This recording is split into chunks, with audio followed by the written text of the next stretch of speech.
Hi, I'm Allie Hamilton, and I'm so happy to welcome you to the Come As You Are podcast. Every week, we'll be talking about some aspect of healing, usually around childhood wounds and complicated familial relationships. The topics will always coincide with my personal essay of the week, and this will be a place where we can take a deep dive together. I'm so thrilled you've joined me and delighted for you to always come as you are. Hi there. Welcome to our talk today. The topic is Against the Wall, and this is a conversation about cognitive dissonance, which is just a way of really talking about what happens when you're feeling one way but acting another because you have to, or you don't see a way around it, or it's just ingrained behavior.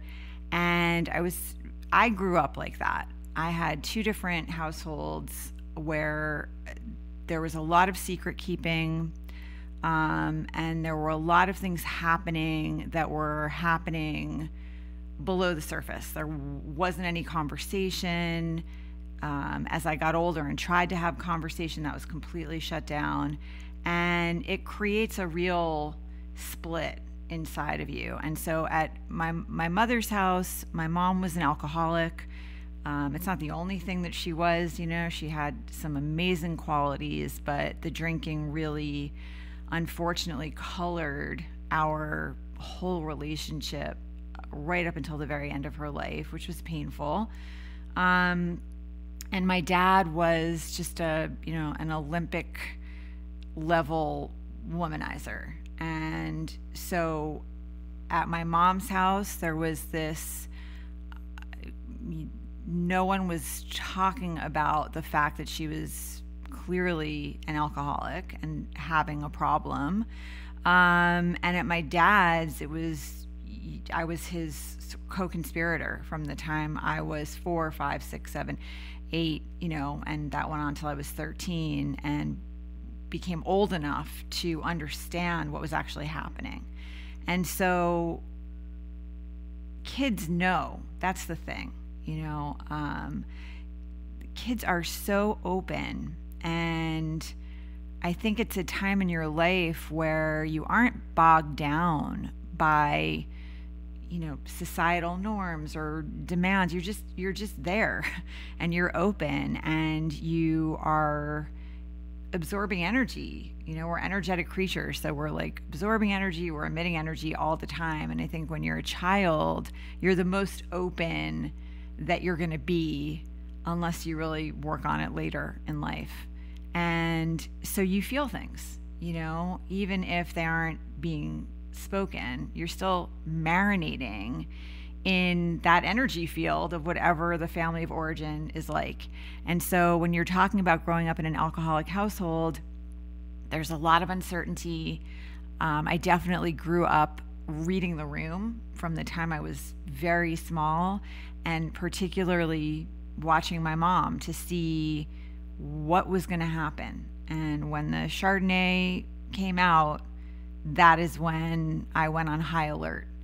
And unfortunately, a lot of the time when she would drink, it would unleash this rage in her. And the older I get as a woman, the more I understand rage, because there's just a lot of elements that we are all dealing with all the time that are not easy. And I think my mother, there's just a lot there. I think that she, in many ways, subconsciously, maybe consciously, blamed me for the end of her marriage to my dad. And I think when she drank, a lot of that rage would come to the surface and she would direct it at me. And so we would have these nights. Sometimes it was okay. She would drink and she'd go to bed, and it would be, relatively uneventful. However, I'd still be on high alert. So there's just like that, the cost of being in a highly anxious state for an extended period of time, because you don't know when you're a kid, and you don't know when you're dealing with an addict. You don't know which way it's going to go. Sometimes it's okay, sometimes it's not okay. And so, but there were times where it would be relatively okay in the sense that, nothing dreadful would happen. And then there would be nights where, unfortunately, and it's painful for me to talk about because I loved her so much and I love her so much. My mom she just had so many beautiful qualities, and it breaks my heart that she just didn't get help. I just wish she had gotten help so much sooner or ever. And because I think that life could have felt so much better for her. And I think that my relationship with her would have benefited so much, but she just wasn't open to it. And that's really what I want to talk about today, is what happens when you are experiencing something. And, for me as a kid, what would happen is she would drink and she would get really enraged, and she would sometimes come after me, and so I was describing that experience of being in my room as a kid, and she just, it would sort of like this rage would be unleashed, and I couldn't figure out what I had done. There didn't seem to be any pattern to it, and she would just come after me, and I would kind of like press myself up against my bedroom wall and try to protect myself, try to defend myself, try to figure out like what I could do to possibly calm her down. It was painful. And then that would eventually, it would come to its conclusion, and I would go to sleep and get up in the morning, and it would never be discussed. There would never be a conversation about what had happened. There would certainly never be an apology. There would never be any kind of acknowledgement. It was just like, okay, time to get up, and I'm packing my lunch and I'm taking myself to school, which, this is the 70s and 80s. And, we were taking ourselves to school and packing our own lunches and doing all kinds of things, latchkey kids, right? And so, but there's a real emotional toll that happens when something, awful has gone down and your nervous system has been taxed, fight or flight, all of that, freeze, fawn. And then there's no conversation about it. It's like, there's nowhere to put any of the feelings about what happened. And then, I'm going to school and trying to have like a normal school day with my friends, and certainly not talking to any of my friends about it or any of my teachers or anyone, because I loved her. I didn't want anyone to know what was happening, because I wouldn't betray her like that. And it's just a lot to carry and a lot to hold. And then I'd go over to my dad's and there were all those secrets, where he was picking me up after school and taking me on dates with him I cannot even tell you how many women I met as a child growing up. I just can't even, it's countless, but they all were sort of the same in many ways. They looked the same, they behaved in the same ways. It was very confusing for me. And so we would go to somebody's house and I'd get parked in front of the TV and they'd go into her bedroom, and it was always to rehearse. My dad was an actor. I didn't really know for years what rehearsing actually meant. And then, we would leave and we'd go home to my stepmom, who would have dinner on the table, and she would ask like what we had done after school, and my dad would answer, and he would say we went to the playground or we went to the museum. And so I'm sitting there and he would tell me on the way home, we're not going to tell your stepmom that we went to, this person's house or that person's house, because I wasn't doing anything wrong. This person is just a friend, but your stepmom won't understand. She's very jealous. She's very sensitive. She won't understand. Now, the reality is he was not rehearsing in these bedrooms, And my stepmom had the feelings that she felt because she knew on some level what was happening, and she caught him flat out a number of times as well. There were times where she packed her stuff and, decided she was leaving, but she never followed through. And the same thing had happened to my mother, but my mother did follow through. She kicked him out.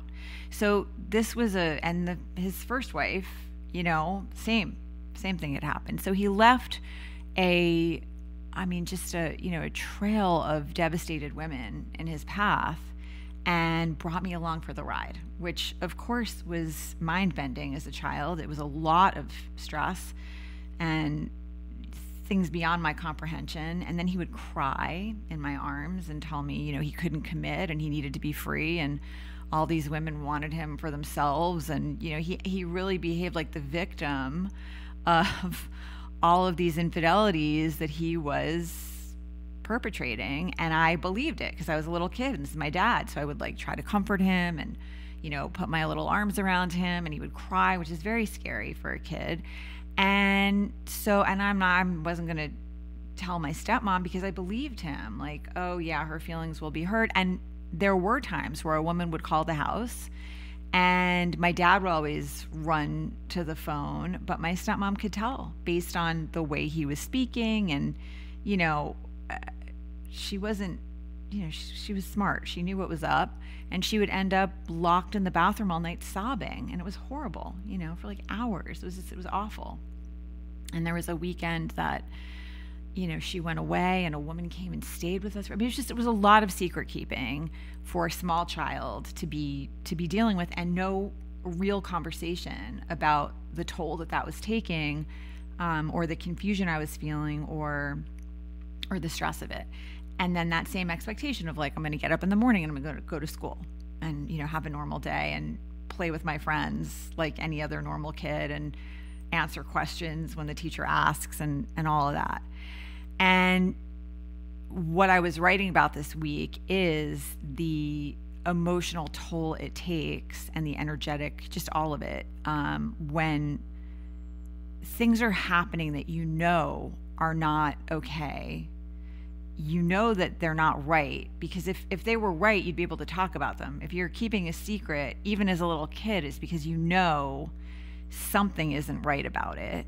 And there's a split that just has to happen when you then have to walk into school with your little lunchbox and have a quote unquote normal day, and you've just been through, emotional trauma every night, in one way or another. Not every night, but most nights, whether it's dealing with what's happening in the house at my dad's or what's happening in the house at my mom's. So that experience of feeling things in your body and seeing things with your eyes and hearing things with your ears, and then having people act like everything is fine, is, you just don't know what to make of it, or what to think, or how to organize that, or where to put it. And all those feelings that you're having, just, there isn't anywhere for them except inside of you, and it wreaks havoc. And I had all kinds of things. I got sick a lot as a kid. I had pneumonia, I had strep throat, I had bronchitis. It's just that kid that was getting sick all the time. When I became a teenager, I started having migraines, debilitating, blinding migraines, because that stuff, it's going somewhere. It's not just disappearing. It's going somewhere. And if you don't have an outlet for it, you don't have anywhere to process it, it's going to wreak havoc in some way or another. And what ended up happening is when I was 13, I realized, okay, my mother's behavior is fueled by the alcohol, and my dad is not the victim here. He is the instigator and the perpetrator. And that's how old I was, when these things became clear to me. There's a lot of things, when you're a tiny kid, that you can't, I didn't know that there was a connection between the Chardonnay and my mom's behavior until I was about 13. And then I realized, okay, so I see when other people are drinking alcohol, their personalities change or their behavior changes, or, that's the catalyst here. And it didn't occur to me until I was about 13 that all this, BS with my dad was of his own creation, and he was hurting people and behaving in an incredibly selfish way, And so at that point, I started to try to have those conversations, and I was completely shut down at my mom's. She was not going to admit that she was an alcoholic. That was just not a conversation that was going to happen. I tried, she just was not. I'm not an alcoholic. I'm a social drinker. You're sensitive, and that's what everyone around her said. And that is a very common thing that happens in alcoholic households and just in general, is that the alcoholic is going to surround herself, himself, themselves with enablers, with people who are, or other alcoholics. And I'm not using these, I just want to be really clear that I think any addict, anyone who's addicted to any substance, there's a lot of pain there. Something is going on and this person feels the need to numb out. And so I'm not using these labels without a lot of compassion, and I just want to be really clear about that. It's being addicted to anything, it's like you're owned by the thing you're addicted to. That stuff becomes whatever it is. It's like a thief addiction, and it robs people of their own ability to heal whatever trauma, they're numbing out. It robs the people around them of the kind of relationship they could have if this wasn't the case. And it's not easy to overcome, but she just wouldn't even, she could never be wrong. She just wasn't, this just wasn't going to happen. And so it was really painful. They called me Sarah Bernhardt, and, I'm sensitive, and it was not just my mom, it was like everyone around her, all the adults around her saying that to me. So I did question myself. I did think, well, maybe, okay, am I overly sensitive? Am I dramatic? Is that what's going on here? Because it doesn't feel that way, but that's what everyone is telling me. It's crazy making. You really don't know whether you can trust yourself and trust your perception of what is happening, especially when you're a kid. You're still trying to figure it all out. And that puberty, you're so many hormones running through you, so much insecurity and fear. And I did not know for sure. It felt to me pretty clear that she was having a serious problem, but I wasn't sure of myself. And my dad at 13, I think I felt more certain. I was pretty clear on, right and wrong and what was actually happening. And at that point, I woke up one day and said, I don't want to go to my dad's anymore. I'm done. And my mom was, I think, really shocked, but also kind of happy, because my brother was too at the time. And I was the live-in nanny. I mean, I loved being with him and I loved taking care of him. And I also I made sure he was okay while all the partying was happening, and so, she called my dad and said, Allie doesn't want to come over, and my dad came to the house and lost his mind and tried to drag me out of there. And I said, if you don't stop, I'm going to tell. And he stopped.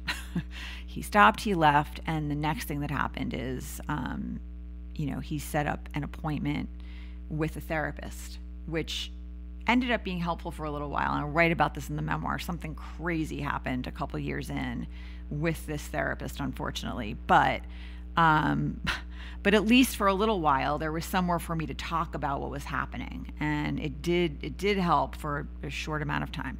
It's just a good little reminder that if you're going to be working with people, you really want to vet hard. But I'm just going to stick a little pin in that. So those couple of years where I was talking to somebody, both about my mom and what was happening there and my dad's womanizing, it did really help, because she was able to say to me, that's valid. What you're describing at your mom's, that sounds very much like alcoholism. It's not, if someone's personality is changing, if there's rage being unleashed, if someone, is coming after you, that's not just social drinking. That's a problem. And if it's happening multiple times a week, yeah. And with my dad, she immediately said to him, stop taking your daughter on your dates with you and stop talking to her about your very grown-up problems. Like, you know, it was already too late, unfortunately. Like, he had done it for so many years that, like, the damage was done there, but it helped that it at least stopped at that point.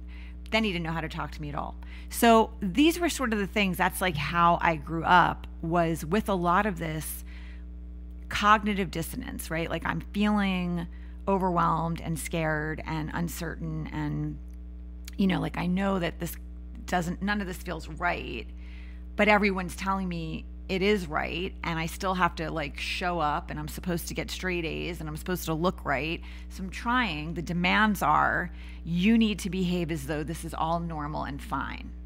And I did it, you know, but the only way you can sort of do that is to split off from your feelings, because everything in your system is telling you, this isn't okay. This can't be right. This can't be what, like, love is supposed to feel like. Or, you know, I don't see any of my friends whose parents are doing these, like, this isn't it. Like, this can't be right.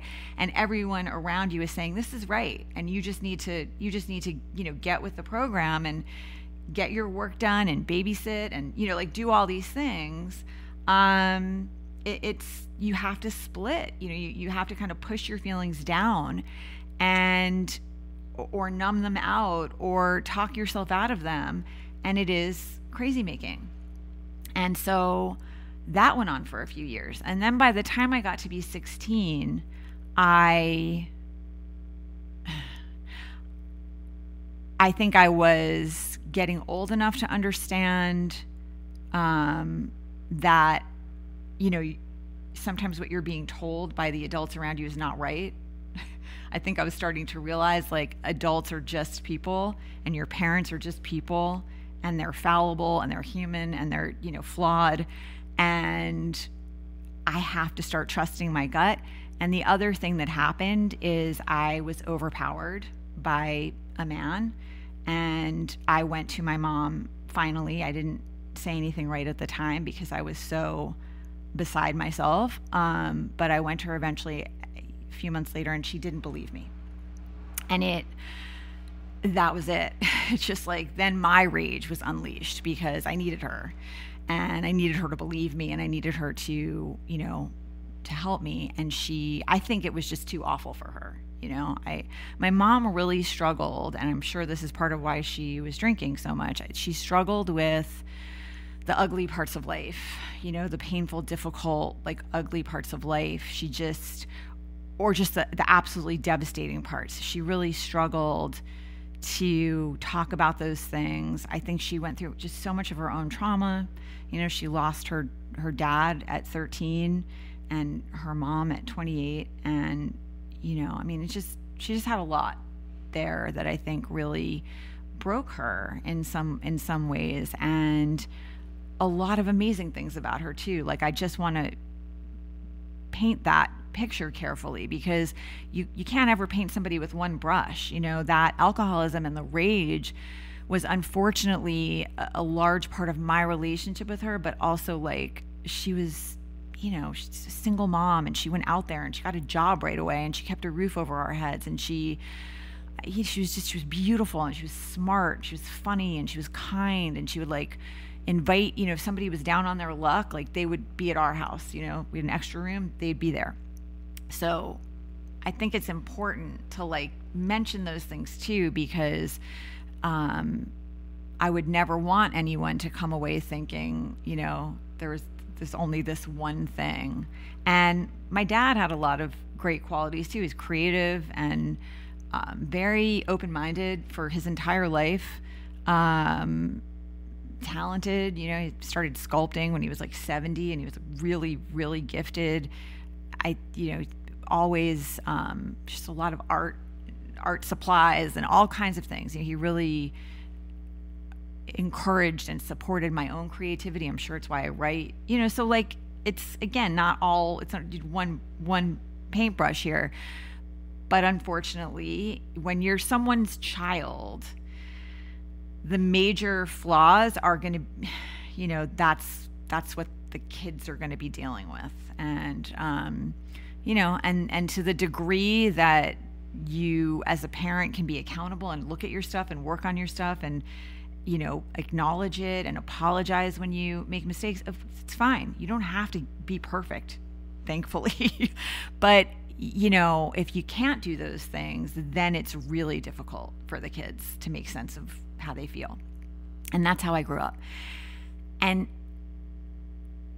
what ended up happening after that experience when I was 16 and my mom just not being able to believe me, show up for me, support me, is I realized I really need for myself, if I know something is true, I'm not going to be quiet about that anymore. I'm going to keep calling that out, because that is keeping me alive and sane. I can't do this anymore where I am, shutting myself off from how I feel and what I know. It's making me sick. And my migraines were getting worse and worse. I was having blinding, where you lose your vision and you're just,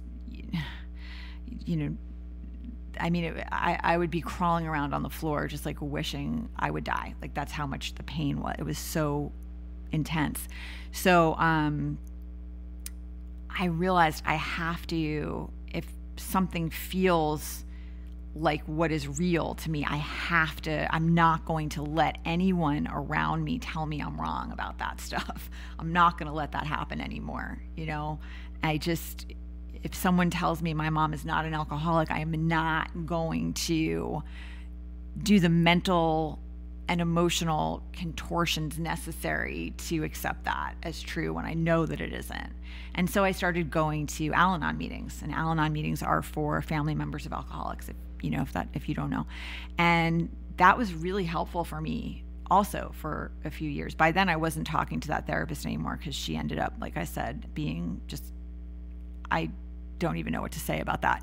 But Al-Anon really helped, because then there were people in the room who were saying things, and I realized I found the room full of people who have grown up with this same situation, and that's such a relief, right? And those people were speaking clearly about their feelings, and there was validation there, and there was support there, and that was really essential for me at that time in my life. I only went for a few years because I did not want my mother's alcoholism to be, defining me and my life. There are other things about me other than being the child of an alcoholic, and I was trying to find my own way. But it's very helpful for that period of time. And there are times where I will go to a meeting, and just kind of remind myself, because the wiring is still there. And to me, healing it's not that you are, it's that you rewire your system. The motherboard is still there, and once in a while, an old bit of wiring will light up, and it's usually at times in your life when you're feeling the most tested, the most vulnerable. That's when those little patterns kind of come to the surface, hey, you want to do this again? Now, we can do that coping mechanism we used to do. And, and healing to me is when you're first of all, aware that that's happening. And secondly, you have the strength to be yeah, no, I'm not doing that again. That's what healing looks like. It's not that you're never going to have those little, those little buttons light up occasionally. It's just that you know what to do about it. You're not ruled by it. You're not, it's you kind of brush it off your shoulder. It's not a thing that requires a lot of your time, attention, or energy.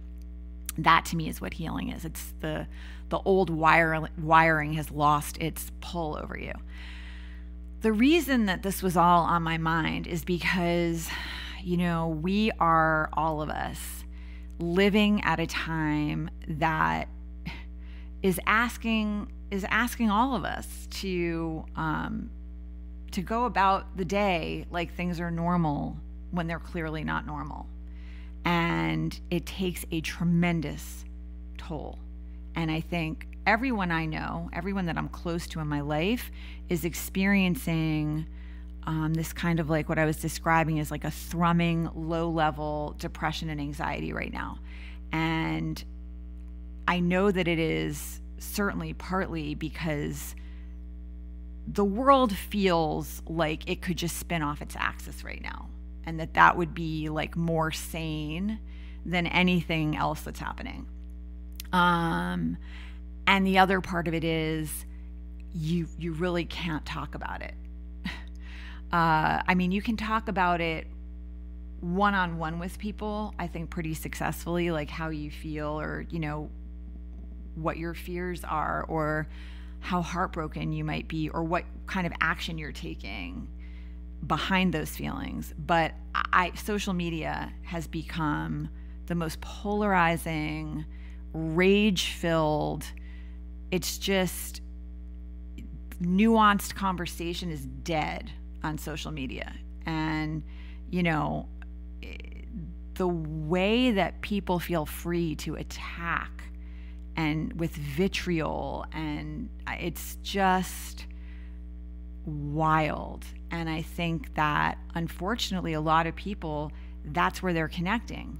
Either they live alone, or they, you know, they're far from family, or they're far from friends, or a lot of people connect online. You know, social media has become part of the way that we're, you know, that we are aware of what's happening in, like, you know, cousin Julie's life, or somebody we went to high school with, or our, you know, our close friends. Like, we're, you know, we're seeing, like, so we've gotten accustomed to reaching out and talking to people on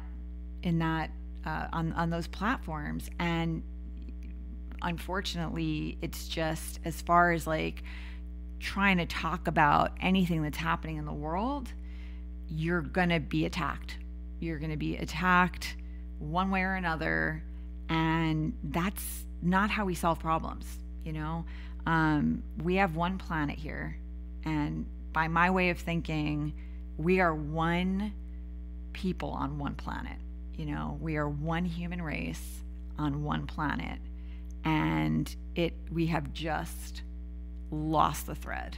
We have lost the thread. And, you know,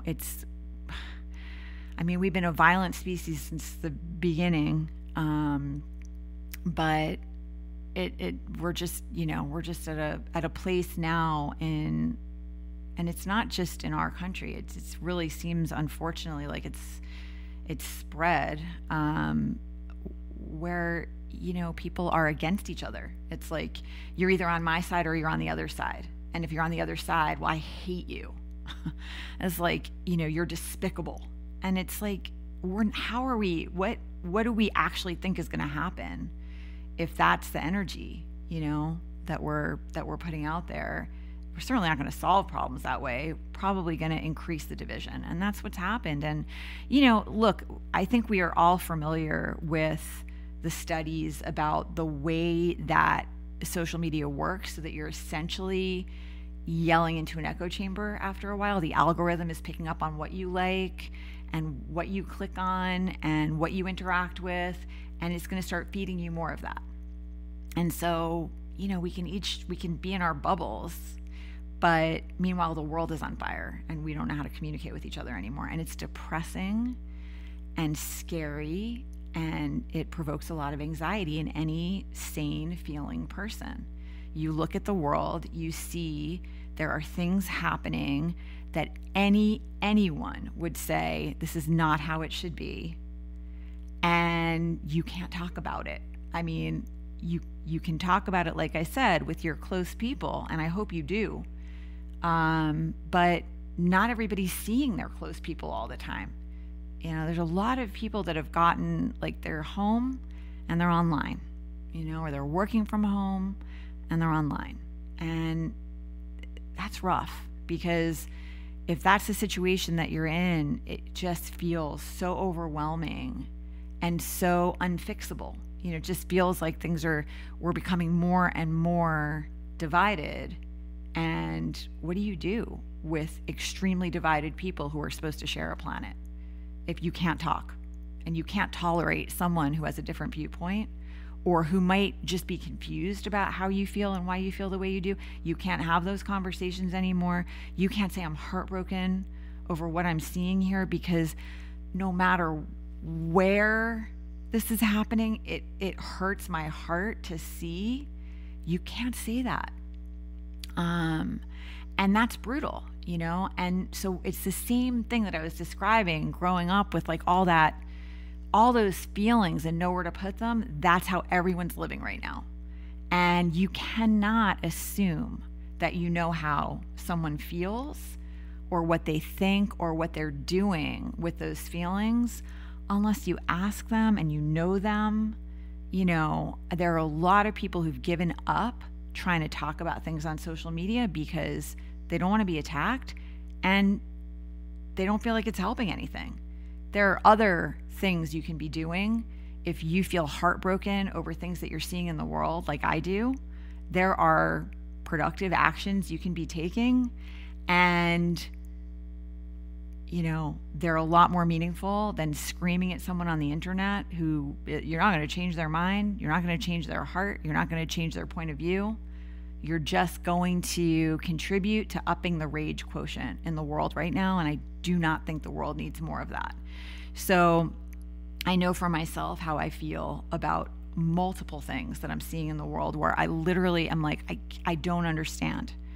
Like, what are we doing right now? How is this reality, you know? And I mean, there's like, I'm not even thinking of one thing right now. I'm thinking of like 40 things that I cannot believe this is how we are, this is what we're allowing to happen. I just can't get over it, you know, that this is the world and we're all supposed to carry on like it's not absolutely, devastating. That's really hard. That's really hard to carry. And that is why I wanted to talk about it, because if you are feeling like overwhelmed, depressed, scared, anxious about the state of the world, and you're afraid, you look around and it's like, well, everyone else seems like they're just going about their day, or they're posting like dog pictures or something, like, try not to let that particular thing destroy you, because chances are that person who's posting, they're just trying to find a little light and a little love in the day. And I do think that matters. Like, I do think it's important that we don't all start to feel completely hopeless, because like the kids need us, you know? There are generations coming up, they need us. They need us to not get to a place where we spiraled so far down the rabbit hole we're just like crushed. You know, they need us to keep fighting for a better world. And maybe fighting isn't the right, they need us to keep taking productive action and keep trying to push the needle toward peace a little bit. Eventually, no matter how you feel about all the things that are happening, and there are so many of them, if we don't learn how to work together and solve problems together, we're going to destroy ourselves. Like, we have got to start figuring out how to connect in ways that are meaningful and that matter and that actually help people in this world who are suffering, and screaming at other people who are safe and who are not, going through unspeakable violence and uncertainty, from the comfort of your home behind your keyboard, attacking someone else from the comfort of their home behind their keyboard.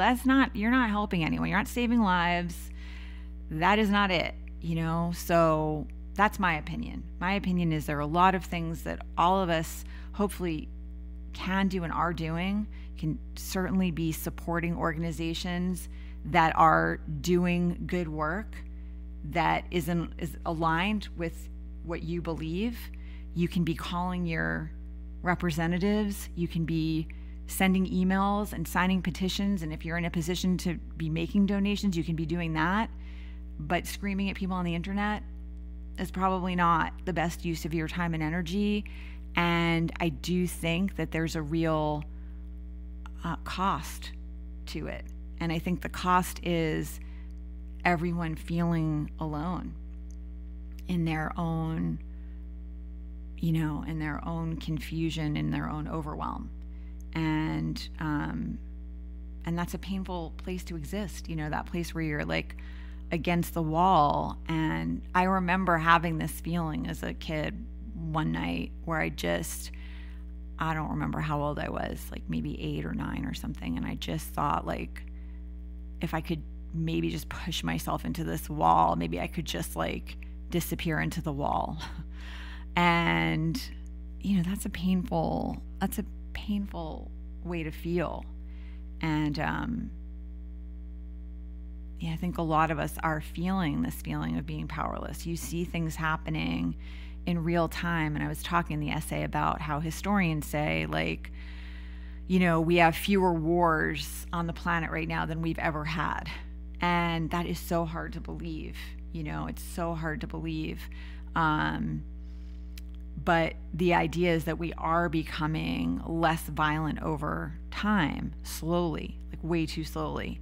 But it doesn't feel that way because everything is televised now, right? Everything is on the internet now. Everything is like in our faces. And that's another part of the thing I was just gonna, I wanted to touch on is like so many of the things that we're seeing they're traumatizing, but we're getting numb to it. I mean, I'm just going to talk about school shootings in the United States for a minute. I'm going to get so upset. We have been dealing with this for years, years and years and years, and nothing changes. There's a school shooting. We're all devastated. We're holding our heads. We're crying. We're hugging our children. We're trying to figure out what we could possibly do. We're making donations. We're sending emails. We're calling our representatives. We're marching. We're doing all the things. Nothing changes. And people in other countries are like, why don't you guys do something? It's like, we're trying. We're all trying. And, it's just so many things have gone wrong here in the name of power and greed. Capitalism, the experiment here it is not going well. And children are dying. They're being slaughtered at school and nothing is changing. That alone is devastating. It's enraging. It is traumatizing. Just that alone is enough to make you like not understand, and then you're supposed to go about your day. You're supposed to kiss your children goodbye in the morning, and silently somewhere in your being, you're thinking, please let them be okay. Like, please just like let them be okay.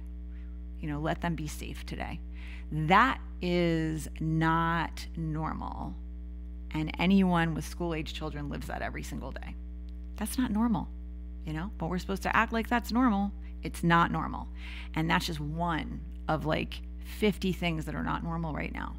I saw a video, and I wrote about it in the essay, of all I'm going to tell you is what I saw. I saw a little boy who was, I'm probably going to start crying, 4 or 5, and he was holding the dead arm of his mother and crying for her. It doesn't matter where in the world he was. It doesn't matter. There's a 4-year-old boy holding the dead arm of his mother, crying for her.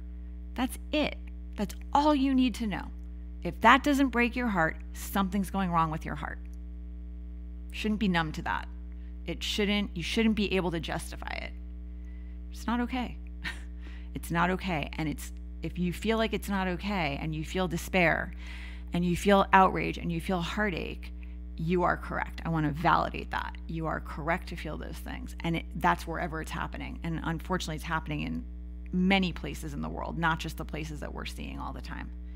And it has been happening, It's not new, unfortunately. Human beings have done unspeakable, unthinkable things to each other for as long as there have been human beings. And, all you have to do is study world history. This is, right there for you, as long as world history doesn't get erased or banned. But at the moment, you can still educate yourself about what has happened over the course of time, and you'll see this is not new. What's new is that it's in our faces all the time, and that is, I don't even know what to say about that. Like, there, when you see something, when you see a child suffering anywhere, I mean, I hope it breaks your heart, and I hope you want to do something. And it can feel like you're powerless, and it can feel so awful, but there are phone calls you can make, and emails you can send, and donations you can make, or donations you can withdraw. Like, there are things you can do, and I hope that you're doing them. But I don't think that social media is the place for me. I have not found that it's been helpful. What I have found is that it creates more division and more rage and more despair and more hopelessness. And I don't think we need more of that. And I don't think that's saving anyone's life. So, I'm taking the actions that make sense to me, that I actually think are productive and possibly, hopefully helping. And also to try to make the world inside of you the most peaceful, loving place you can, so that when you see things, you do feel compassion. You're not numbing yourself to it, and you're not feeling alone. Like, I really did want to make sure that everyone understands, you might, don't let social media be your like window into figuring out how someone's doing. If you know the person, pick up the phone and ask, how are you doing? Are you okay? Like, how are you doing in this crazy world right now? In this heartbreaking world right now? Are you okay? If you can get face to face with somebody, that's the best. Pick up the phone, send a something.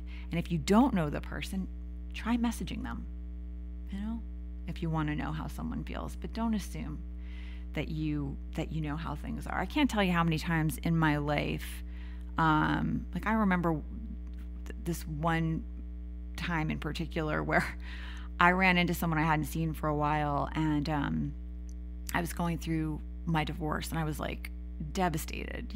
Little kids. It was really rough, and I saw her on the street, and she's like, "Oh, how you doing?" And I was like, I'm hanging in there, putting one foot in front of the other. She's like, "It looks like you're really killing it. Like, I see your stuff online, and you just look like you're really," and it's like, dude, really? Like, you're assuming that,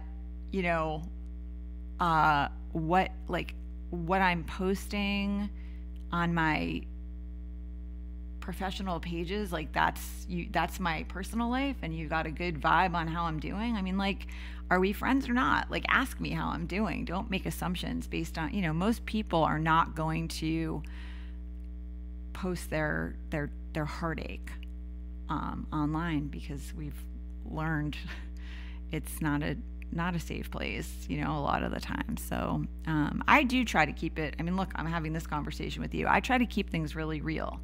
The essays that I write and when I'm teaching, I really always try to speak about this kind of thing, because I don't want people to feel alone in their despair. I don't want people to feel that way. And because, I think that the more people we have in the world who are feeling at ease within themselves, who trust their own judgment about whether something feels right or doesn't feel right, the more people we have who are taking action if they feel like something isn't right, the more people who have just open hearts, right? Like, the better things are going to get around us. And so I do think it matters to be finding the joy in any day that you can, and finding the love in any day that you can, even when the world is on fire, and maybe especially then, to make sure that you're also still stoking that flame for yourself and for people around you, because, otherwise things can start to feel really dark, and it's hard to feel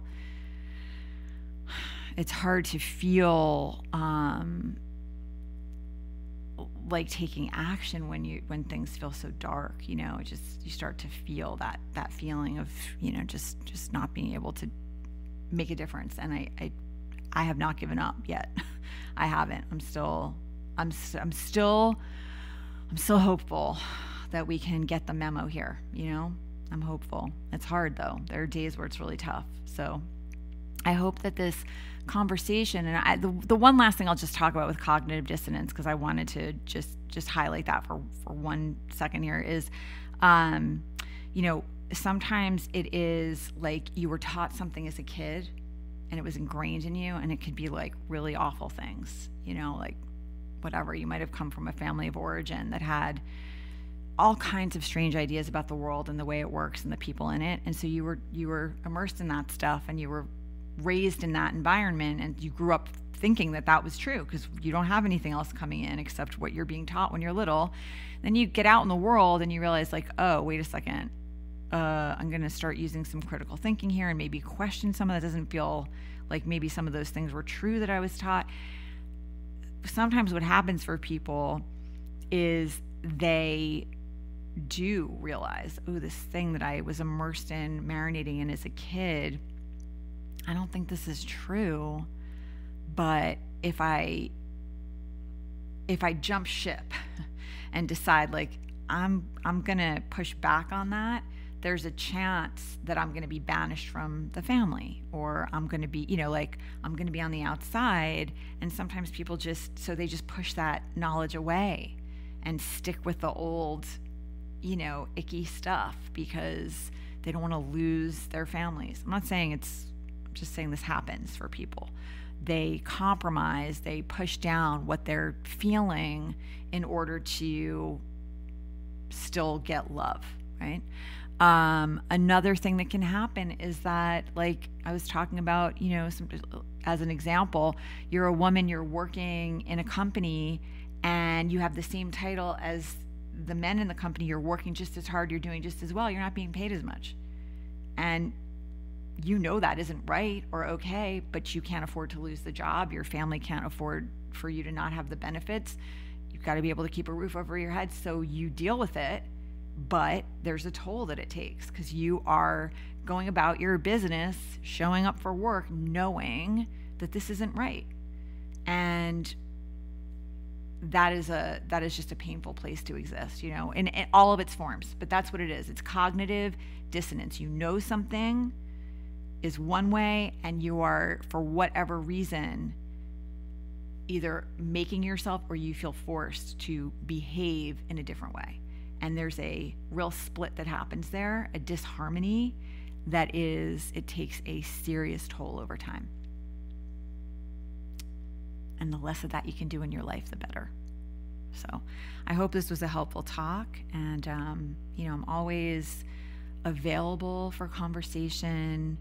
If you are ever wondering how I feel about anything, I'm not hard to find. And I hope that we can, like, somehow, some way, resurrect nuanced conversation and the ability to ask questions and tolerate it if somebody is saying something we don't agree with for 2 seconds. If we could just be a little less reactive and a little more, like, aware of the fact that, if I was born into that person's family and I grew up hearing what they've been hearing and I was taught what they were taught, I'd be them. Let me just try to, take the rage down a little and, see if we can start to right the ship and come back to something that feels more sane and loving. That's certainly my hope. And I'm wishing you lots of love out there.